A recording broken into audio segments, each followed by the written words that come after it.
Selleks, et olla küberturvalisusest teadlikum, pead ära tundma lingi, mis võib osutuda ohtlikuks.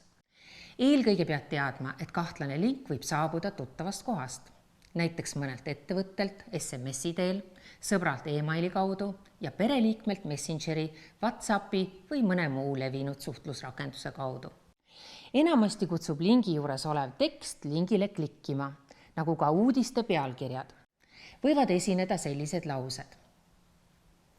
Enamasti püüavad sellised lingid pettusega meelitada sind sisestama oma krediitkaardi andmeid, paroole või paigaldama arvutisse pahavara.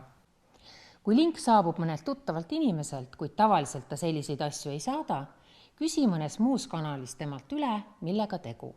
Näiteks helista, sest tema konto võib olla kaaperdatud.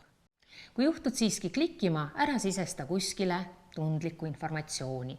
Luba midagi paigaldada ega alla laadida. Kui oskad nõnda kahtlased lingid ära tunda, oledki teadlikum.